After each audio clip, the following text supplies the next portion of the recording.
You know, the Marvel Cinematic Universe, it feels pretty much flawless, right? A multi-billion-dollar machine that runs perfectly. But what if I told you that just beneath that polished surface, there are mistakes hiding everywhere? We're talking everything from tiny little gaffes to, well, universe-bending impossibilities.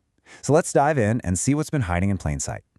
And that's a great question, isn't it? Because when you start looking really closely, even in a franchise this huge, you start to find the cracks. And some of them are just charming imperfections, but others are these colossal scientific stretches. Today we're going to pull back that curtain on all the gaffes and grand illusions the MCU has been hiding. So let's start with what I like to call the human touch. These are the simple, kind of fun, and honestly sometimes hilarious production errors that just slip through the cracks. And I've got to warn you, once you see these, you are never, ever going to be able to unsee them. First up, let's talk about Captain America's apparently self-healing costume in the first Avengers movie. So, during the Battle of New York, Cap takes this big Chitauri blast right to the stomach, and it shreds his suit. But then, just a few scenes later, he's confronting Loki up in Stark Tower, and the suit's perfect. Like magically pristine, not a single scratch on it. Maybe he had a super-fast tailor on call? Who knows? Or how about this one from Captain America, the Winter Soldier? So when Steve goes to that Smithsonian exhibit all about his best friend Bucky Barnes, the display itself can't seem to make up its mind. The main text says Bucky was born in 1916, but the plaque right underneath it lists his life from 1917 to 1944. So which one is it, guys?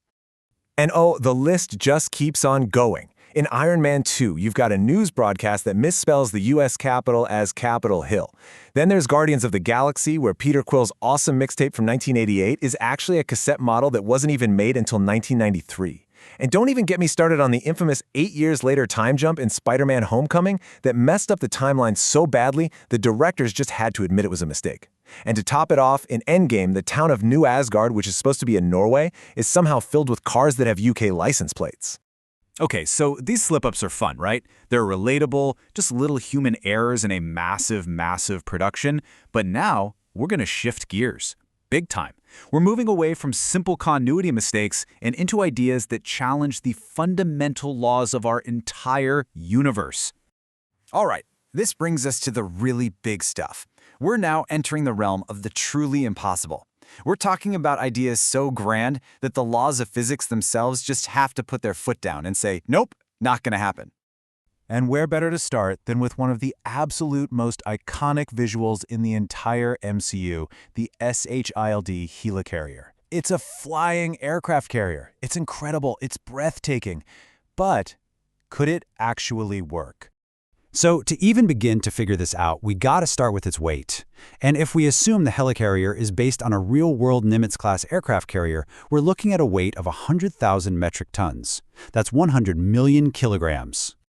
Okay, so how much power, how much thrust would you need just to get that thing off the ground? Well, the answer is about 980 million newtons.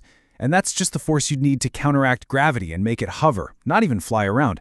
It's a number that's so huge it's kind of meaningless on its own. So let's put it in perspective. Take a look at this. This chart compares the helicarrier's needs to the Saturn V rocket. And you know the Saturn V, right? It's the most powerful rocket we've ever successfully built. It's the one that took us to the moon. As you can see, it's not even a competition, not even close. Let me put it another way. To generate enough thrust to lift that helicarrier, you would need the power of nearly 31 Saturn V rockets all firing at the exact same time. Can you just try to imagine that? The sheer power, the noise, it's just completely beyond anything we can build. All right, so making a giant hunk of metal fly is, pretty much impossible. But what if we go in the opposite direction? What about shrinking down? Let's talk about Ant-Man. Now, to really get why shrinking is a huge, huge problem, we have to talk about something called universal constants. Think of these as the universe's non-negotiable rulebook. There are these fixed values like the speed of light or the mass of an electron that literally define the laws of physics. You can't change them. You can't alter them. They're the absolute bedrock of reality as we know it. So how does this totally wreck Ant-Man's whole deal? Well, the logic is super simple. Check it out. 1, to shrink a person, you have to shrink the atoms they're made of, right? 2, an atom's size is locked in by those unchangeable universal constants we just talked about, which leads us to 3. You cannot change the size of an atom.